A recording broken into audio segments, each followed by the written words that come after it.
चलिए आज हम देखते हैं न्यूटन का गति संबंधी द्वितीय नियम। ठीक है, देखते हैं न्यूटन का गति संबंधी द्वितीय नियम क्या होता है। सबसे पहले हम आपको इसका जो लॉ है, नियम है, उसके बारे में आपको डिफाइन कर देते हैं। देखिए द्वितीय नियम क्या बोला जाता है न्यूटन में या न्यूटन के द्वितीय नियम क्या बोलता है कि किसी भी वस्तु में संवेग परिवर्तन की जो दर है, यानी किसी भी वस्तु में संवेग परिवर्तन जो होता है उस पर लगाए गए बल के अनुक्रमानुपाती होता है और संवेग उसी दिशा में होता है जिस दिशा में बल लगाया जाता है। कहने का मतलब ये है कि संवेग परिवर्तन की जो दर है, संवेग परिवर्तन की दर को हम del P upon del T से शो करते हैं और ये संवेग परिवर्तन की जो दर होती है उस वस्तु पर लगाए गए जो बल है उसके क्या होता है, अनुक्रमानुपाती यानी कि प्रोपोर्शनल में होता है। ये आपको फाइंड आउट करना है। मतलब F प्रोपोर्शनल क्या है, यहाँ पे del P upon del T. ध्यान रखेंगे संवेग जो होता है उसी दिशा में होता है जिस दिशा में आप बल लगाते हैं। संवेग उसी दिशा में होता है जिस दिशा में आप बल लगाते हैं। एक बार फिर से हम ये सेकेंड लॉ को डिफाइन करते हैं। देखिए किसी वस्तु में संवेग परिवर्तन उस पर लगाए गए बल के अनुक्रमानुपाती होता है। संवेग उसी दिशा में होता है जिस दिशा में बल लगाया जाता है। चलिए हम यहाँ पे मानते हैं, माना कि हमारे पास क्या है, माना कि m द्रव्यमान की एक वस्तु प्रारंभिक वेग u से गतिमान है। अतः क्या हो जाएगा यहाँ पे, अतः वस्तु का प्रारंभिक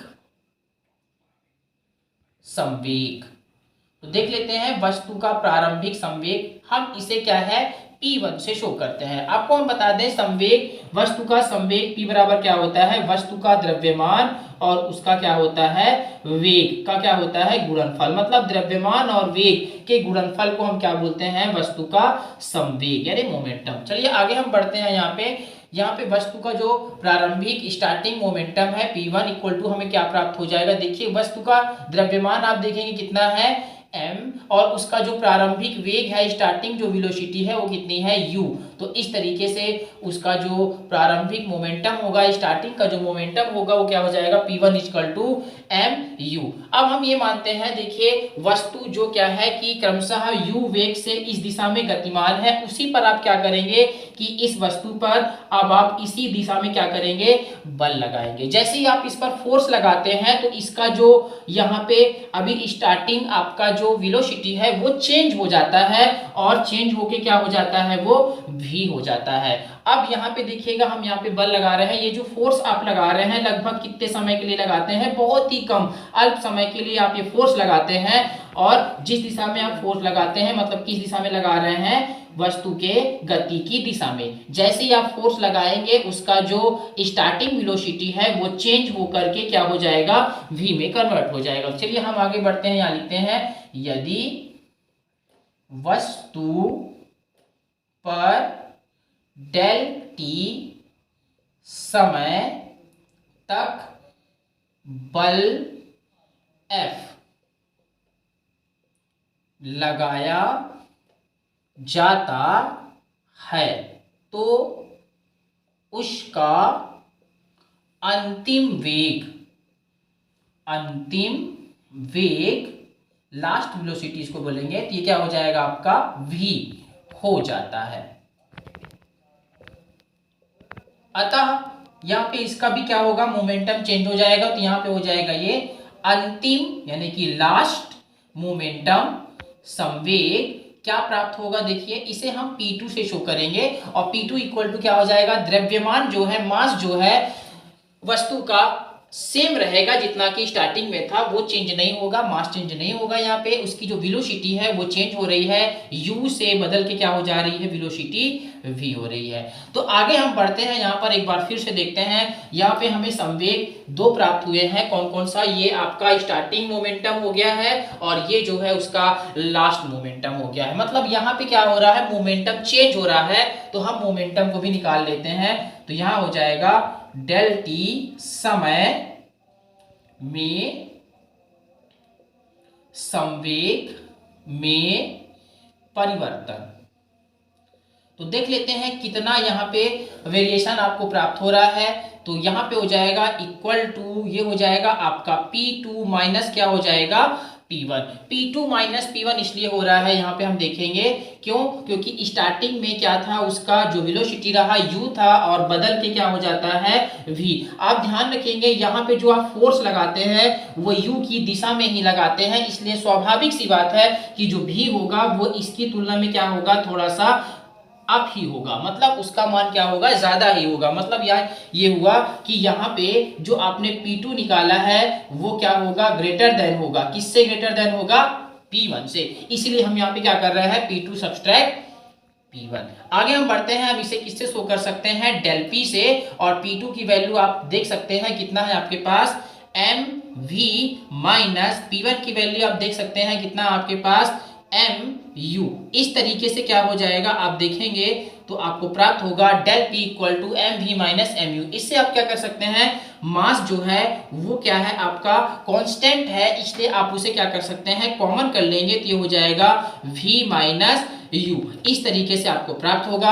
आप इसे यहाँ पे क्या बता सकते हैं, वेलोसिटी में वेरिएशन। तो वेलोसिटी में जो वेरिएशन हो रहा है आप उसे थोड़ा सा और अलग तरीके से लिख सकते हैं। तो ये हो जाएगा m डेल v, मतलब ये क्या बता रहा है, वेग में परिवर्तन। यहाँ पे हम शो कर देते हैं, चूंकि v minus u equal to क्या हो रहा है, यहाँ पर वेग में परिवर्तन को शो कर रहा है।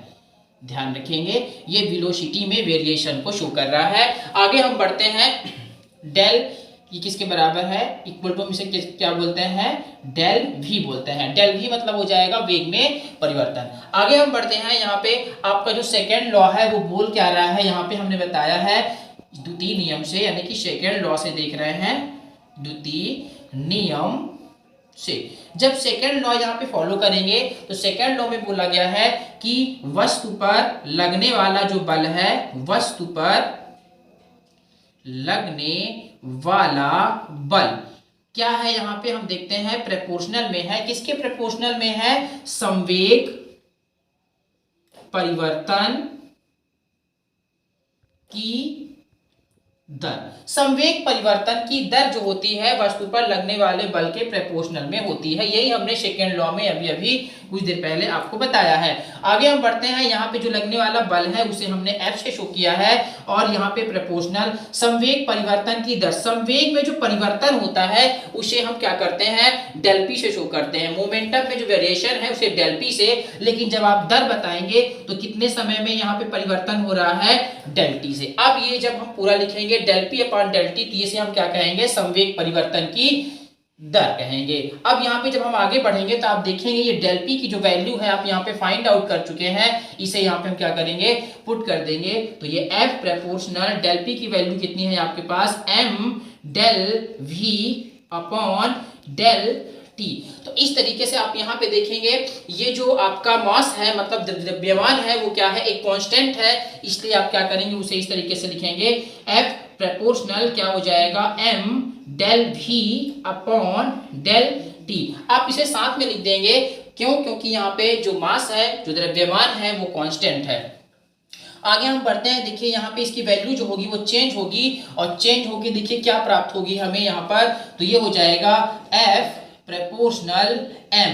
यहाँ पे क्या होगा देखिएगा, डेल जो क्या है आपके पास v अपॉन डेल t। ये क्या बता रहा है, वेग में परिवर्तन, यानी कि ये बता रहा है वेग में परिवर्तन, और अपॉन क्या हो जाएगा यहाँ पे, समयांतर। ठीक है ये, और ये किसके इक्वल टू होता है, त्वरण के, ध्यान रखेंगे ये क्या होता है, त्वरण के इक्वल होता है। कहने का मतलब ये है कि ये वेग में परिवर्तन बटे समय अंतर किसके बराबर होता है, त्वरण। त्वरण यानी होता है एक्सीलरेशन। तो यहाँ पे आपको क्या प्राप्त हो जाएगा, त्वरण यानी कि एक्सीलरेशन। आप यहाँ पे क्या है, ये प्रोपोर्शनल हटा के जब आप इक्वल लगाएंगे तो यहाँ पे एक नेतांक आपको देना पड़ेगा और वो नेतांक क्या हो जाएगा, के हो जाएगा। तो इस तरीके से क्या है, यहाँ पे आपको प्राप्त होता है, क्या प्राप्त होता है, न्यूटन का गति संबंधी द्वितीय नियम। तो द्वितीय नियम यहाँ पे हमें क्या प्राप्त हो गया है, आप देख सकते हैं F इक्वल टू के एम ए, इस तरीके से हमें प्राप्त हुआ है। यहाँ पे आप शो कर सकते हैं जहां के